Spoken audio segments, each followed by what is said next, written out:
ओम नमः शिवाय। नमस्कार दोस्तों, आप सभी का स्वागत है हमारे यूट्यूब चैनल पावरफुल हिंदी धर्म में।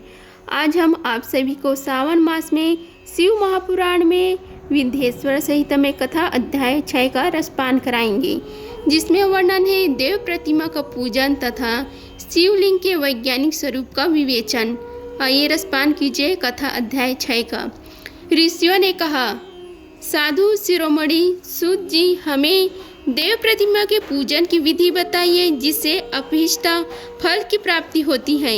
सूत जी बोले, हे महर्षियों, मिट्टी से बनाई गई प्रतिमा का पूजन करने से पुरुष स्त्री सभी के मनोरथ सफल हो जाते हैं। इसके लिए नदी, तालाब, कुआं या जल के भीतर की मिट्टी लाकर सुगंधित द्रव्य से उसको शुद्ध करें। उसके बाद दूध डालकर अपने हाथ से सुंदर मूर्ति बनाएं। पद्मासन द्वारा प्रतिमा का आदर सहित पूजन करें। गणेश, सूर्य, विष्णु, शिव, पार्वती की मूर्ति और शिवलिंग का सदैव पूजन करें।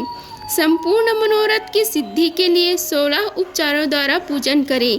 किसी मनुष्य द्वारा स्थापित शिवलिंग पर 1 सेर नैवेद्य से पूजन करें। देवताओं द्वारा स्थापित शिवलिंग को 3 सेर नैवेद्य अर्पित करें तथा स्वयं प्रकट हुए शिवलिंग का पूजन 5 सेर नैवेद्य से करें। इससे अभीष्ट फल की प्राप्ति होती है। इस प्रकार सहस्त्र बार पूजन करने से सत्यलोक की प्राप्ति होती है। 12 अंगुल चौड़ा और 25 अंगुल लंबा यह लिंग का प्रमाण है और 15 अंगुल ऊंचा लोहा या लकड़ी से बनाए हुए पात्र का नाम शिव है। इसके अभिषेक से आत्मशुद्धि, गंध चढ़ाने से पूर्ण, नैवेद्य चढ़ाने से आयु तथा धूप देने से धन की प्राप्ति होती है। दीप से ज्ञान और तांबुल से भोग मिलता है। अतएव स्नान आदि 6 पूजन के अंगों को अर्पित करें। नमस्कार और जाप संपूर्ण अभीष्ट फल को देने वाला है। भोग और मोक्ष की इच्छा रखने वाले लोगों को पूजा के अंत में सदा जाप और नमस्कार करना चाहिए। जो मनुष्य जिस देवता की पूजा करता है वह उस देवता के लोक को प्राप्त करते हैं तथा उसके बीच के लोकों में उचित फल को भोगता है। हे महर्षियों, भूलोक में श्री गणेश पूजनीय है। शिव जी के द्वारा निर्धारित तिथि, वार, नक्षत्र में जो विधि सहित इनकी पूजा करता है उसके सभी पाप एवं शोक दूर हो जाते हैं और वह अभीष्ट फलों को पाकर मोक्ष को प्राप्त करता है। यदि मध्य आहन के बाद तिथि का आरंभ होता है तो रात्रि तिथि का पूर्व भाग पितरों के श्राद्ध आदि कर्म के लिए उत्तम होता है तथा बाद का भाग दिन के समय देव कर्म के लिए अच्छा होता है। वेदों में पूजा शब्द को ठीक प्रकार से प्रभाषित नहीं किया गया है। पूर्व का अर्थ है भोग और फल की सिद्धि। जिस कर्म से संपन्न होती है उसका नाम पूजा है। मनोंचित फल, वस्तु तथा ज्ञान अभिष्ट वस्तुएं हैं। लोक और वेद में पूजा शब्द का अर्थ विख्यात है। नित्य कर्म भविष्य में फल देने वाले होते हैं। लगातार पूजा करने से शुभ कामनाओं की पूर्ति होती है तथा पापों का क्षय होता है। इसी प्रकार श्री विष्णु भगवान तथा अन्य देवताओं की पूजा उन देवताओं के वार, तिथि, नक्षत्र को ध्यान में रखते हुए तथा 16 उपचारों से पूजन एवं भजन करने से अभीष्ट फल की प्राप्ति होती है। शिव जी सभी मनोरथ को पूर्ण करने वाला है। महाआद्रा नक्षत्र अर्थात माघ कृष्ण चतुर्दशी को शिव का पूजन करने से आयु की वृद्धि होती है। ऐसे ही और भी नक्षत्रों, महीनों तथा वारों में शिव जी की पूजन व भोजन, भोग और मोक्ष देने वाला है। कार्तिक मास में देवताओं का भजन विशेष फलदायक होता है। विद्वानों के लिए यह उचित है कि इस महीने में सब देवताओं का भजन करें। संयम एवं नियम से जाप, ताप, हवन और दान करें, क्योंकि कार्तिक मास में देवताओं का भजन सभी दुखों को दूर करने वाला है। कार्तिक मास में रविवार के दिन जो सूर्य की पूजा करता है और तेल व कपास का दान करता है उसका कुष्ठ रोग भी दूर हो जाता है। जो अपने तन मन को जीवन पर्यंत शिव को अर्पित कर देता है उसे शिव जी मोक्ष प्रदान करते हैं। योनि और लिंग इन दोनों स्वरूपों के शिव स्वरूप में संविष्ट होने के कारण वे जगत के जन्म निरूपण है और इसी नाते से जन्म की निवृत्ति के लिए शिव जी की पूजा का अलग विधान है। सारा जगत बिंदु नाद स्वरूप है। बिंदु शक्ति है और नाद शिव है, इसलिए सारा जगत शिव शक्ति स्वरूप ही है। नाद बिंदु का और बिंदु इस जगत का आधार है। आधार में ही अध्यय का समावेश अथवा लय होता है। यही सकलीकरण है। इस सकलीकरण की स्थिति में ही सृष्टि काल में जगत का आरंभ हुआ है। शिवलिंग बिंदु नाद स्वरूप है, अतः इसे जगत का कारण बताया जाता है। बिंदु देव है और नाद शिव, इनका संयुक्त रूप ही शिवलिंग कहलाता है। अतः जन्म के संकट से छुटकारा पाने के लिए शिवलिंग की पूजा करनी चाहिए। बिंदु रूपा देवी उमा माता है और नाद स्वरूप भगवान शिव पिता। इन माता पिता के पूजित होने से परमानंद की प्राप्ति होती है। देवी उमा जगत की माता है और शिव जगत के पिता। जो इनकी सेवा करता है, पुत्र पर इनकी कृपा नित्य बढ़ती रहती है। वह पूजक पर कृपा कर उसे अपना आंतरिक ऐश्वर्य प्रदान करते हैं। अतः शिवलिंग को माता पिता का स्वरूप मानकर पूजा करने से आंतरिक आनंद की प्राप्ति होती है। भार्गा शिव पुरुष रूप है और भार्गा शक्ति प्रकृति कहलाती है। पुरुष आदि गर्भ है क्योंकि वही प्रकृति का जनक है। प्रकृति में पुरुष का संयोग होने से होने वाला जन्म उसका प्रथम जन्म कहलाता है। जीव पुरुष से बारंबार जन्म और मृत्यु को प्राप्त होता है। माया द्वारा प्रकट किया जाना ही उसका जन्म कहलाता है। जीव का शरीर जन्म काल से ही 6 विकारों से युक्त होता है, इसलिए इसे जीव की संज्ञा दी गई है। जन्म से लेकर जो प्राणी विभिन्न पासों अर्थात बंधनों में पड़ता है वह जीव है। जीव पशुता के पास से जितना छूटने का प्रयास करता है उसमें उतना ही उलझता जाता है। कोई भी साधन जीव को जन्म मृत्यु के चक्र से मुक्त नहीं कर पाते। शिव के अनुग्रह से ही महामाया का प्रसाद जीव को प्राप्त होता है और मुक्ति मार्ग पर अग्रसर होता है। जन्म मृत्यु के बंधन से मुक्ति होने के लिए श्रद्धा पूर्वक शिवलिंग का पूजन करना चाहिए। गाय के दूध, दही और घी के शहद और शक्कर के साथ मिलाकर पंच अमृत तैयार करें तथा इन्हें अलग अलग ही रखें। पंचामृत से शिवलिंग का अभिषेक व स्नान करें। दूध व अन्न मिलाकर नैवेद्य तैयार कर प्रणव मंत्र का जाप करते हुए उसे भगवान शिव को अर्पित कर दें। प्रणव को ध्वलिलिंग, स्वयंभूलिंग और नाद स्वरूप होने के कारण नादलिंग तथा बिंदु स्वरूप होने के कारण बिंदु लिंग के रूप में प्रसिद्धि प्राप्त है। अचल रूप से प्रतिष्ठित शिवलिंग को मकर स्वरूप माना जाता है, इसलिए वह मकरलिंग कहलाता है। सवारी निकलने पर उकालिंग का उपयोग होता है। पूजा की दीक्षा देने वाले गुरु आचार्य विग्रह आकार का प्रतीक होने से अकाल लिंग के 6 भेद है। इनकी नित्य पूजा करने से साधक जीवन मुक्त हो जाता है। आगे के कथन वर्णन है। प्रणव का महात्म्य वह शिवलोक के वैभव का वर्णन। ऋषि बोले, हे महामुनि, आप हमें प्रणव मंत्र का महात्म्य तथा शिव की भक्ति पूजा का विधान सुनाइए। सूत जी ने कहा, हे महर्षियों, आप लोग तपस्या की धनी हैं तथा आपने मनुष्यों की भलाई के लिए बहुत ही सुंदर प्रश्न किया है। मैं आपको इसका उत्तर सरल भाषा में दे रहा हूँ। प्रकृति से उत्पन्न संसार रूपी महासागर का नाम है। प्रणव इससे पार करने के लिए नौका स्वरूप है, इसलिए ओमकार को प्रणव की संज्ञा दी गई है। प्रह प्रपंच और न नहीं है, वह तुम्हारे लिए, इसलिए ओम को प्रणव नाम से जाना जाता है। अर्थात प्रणव वह शक्ति है जिससे जीवन के लिए किसी प्रकार का भी प्रपंच अथवा धोखा नहीं है। यह प्रणव मंत्र सभी भक्तों को मोक्ष देता है। मंत्र का जाप तथा इसकी पूजा करने वाले उपासकों को यह नूतन ज्ञान देता है। माया रहित महेश्वर को भी नव अर्थात नूतन कहते हैं। वे परमात्मा के शुद्ध स्वरूप हैं। प्रणव साधक को नया अर्थात शिव स्वरूप देता है, इसलिए विद्वान इसे प्रणव नाम से जानते हैं। क्योंकि यह नव दिव्य परमात्मा ज्ञान प्रकट करता है, इसलिए यह प्रणव है। प्रणव के 2 भेद हैं, स्थूल और सूक्ष्म। ओम सूक्ष्म प्रणव है। नमः शिवाय यह पंचाक्षर मंत्र स्थूल प्रणव है।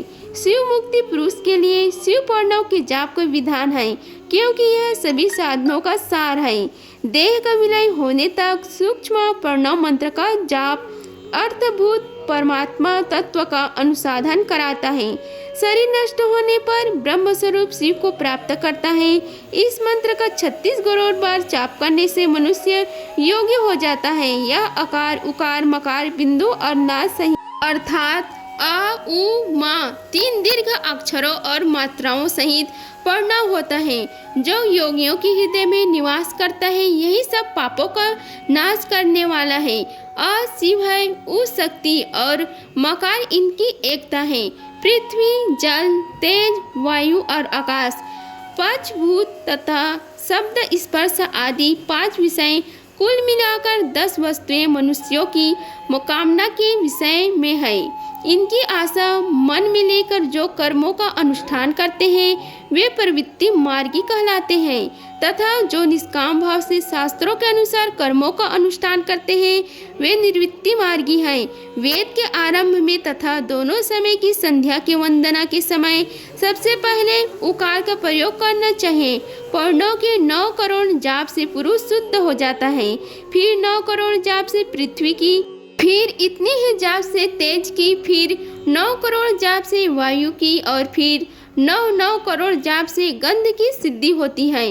ब्राह्मण सहस्त्र ओमकार मंत्रों का रोजाना जाप करने से प्रबुद्धि व शुद्ध योगी हो जाता है। फिर जितेंद्र होकर 5 करोड़ का जाप करता है तथा शिवलोक को प्राप्त होता है। क्रिया, तप और जाप की योग से शिव योगी 3 प्रकार के होते हैं।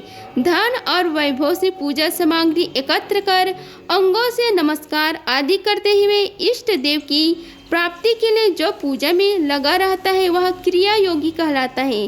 पूजा में संलग्न रहकर जो परिमित भोजन करता है एवं ब्रह्म इंद्रियों को जीतकर वश में करता है उसे तपोयोगी कहते हैं। सभी सद्गुणों से युक्त होकर सदा शुद्ध भाव से समस्त कार्य कर शांत हृदय से निरंतर जो जाप करता है वह जप योगी कहलाता है।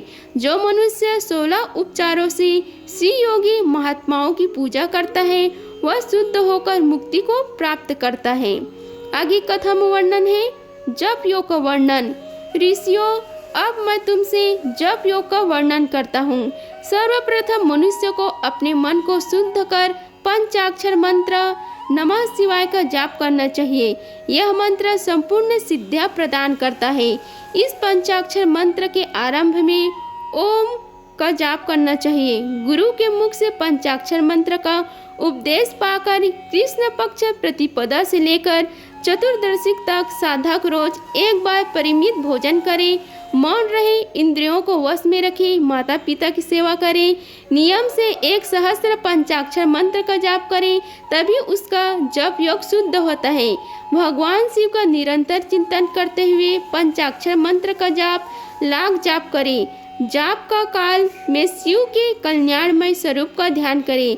ऐसा ध्यान करें कि भगवान शिव कमल के आसन पर विराजमान है। उनका मस्तक गंगा जी और चंद्रमा की कला से सुशोभित है।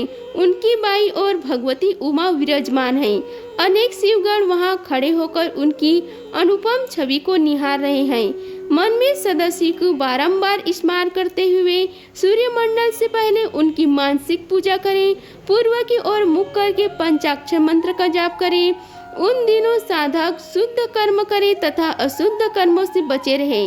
जाप की समाप्ति के दिन कृष्ण पक्ष की चतुर्दशी को शुद्ध होकर शुद्ध हृदय से 12 सहस्त्र जाप करे।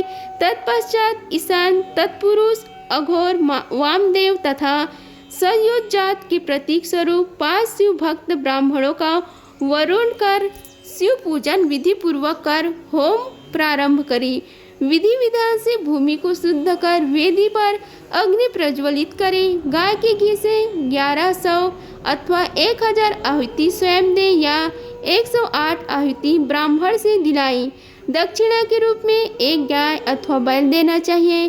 प्रत्येक रूप पाक ब्राह्मणों के चरणों को धोए तथा उस जल से मस्तक को सींचे।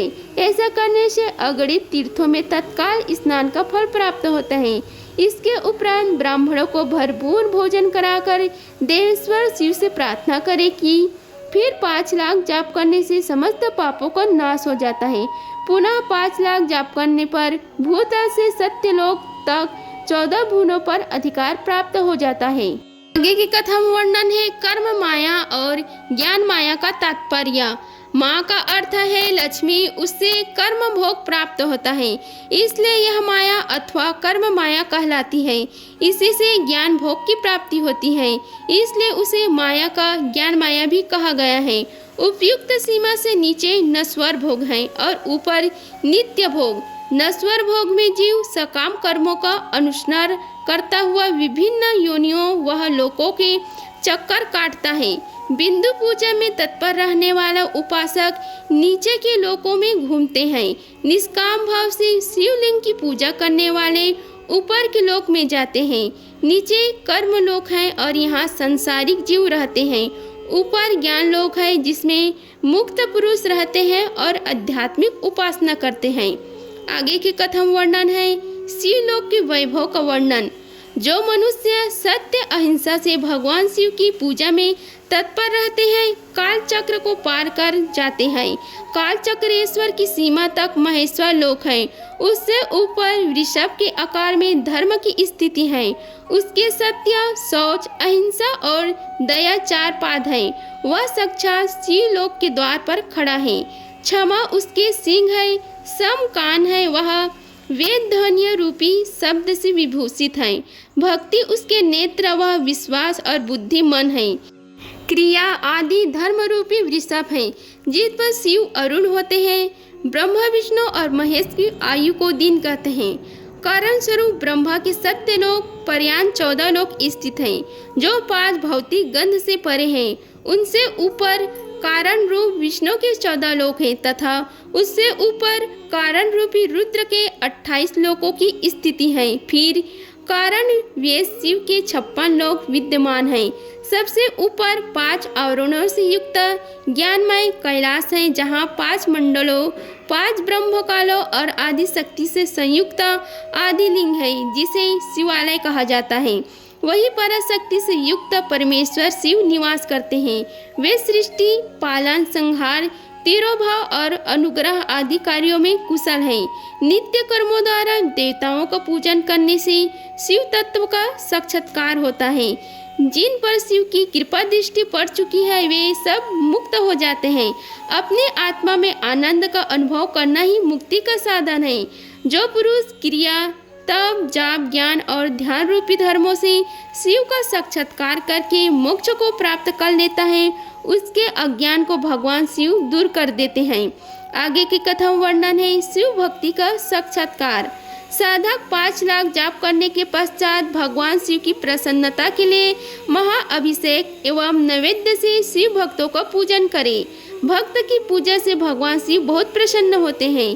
शिव भक्त का शरीर शिव रूप ही है। जो शिव के भक्त हैं और वेद की सारी क्रियाओं को जानते हैं, वे जितना अधिक शिव मंत्र का जाप करते हैं उतना ही शिव का समीप बढ़ता है।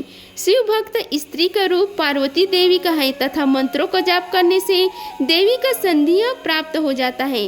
साधक स्वयं शिव स्वरूप होकर पराशक्ति अर्थात पार्वती के पूजन, शक्ति, बेर तथा लिंग का चित्र बनाकर अथवा मिट्टी से इनकी आकृति का निर्माण करके प्राण प्रतिष्ठित कर इसका पूजन करें।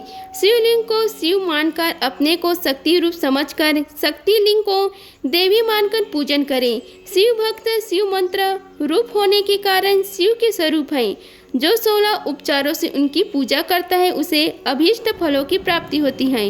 उपासना के उपरांत शिव भक्त की सेवा से विद्वानों पर शिव जी प्रसन्न होते हैं। 5, 10 या 100 सपत्नीक शिव भक्तों को बुलाकर आदर पूर्वक भोजन कराएं।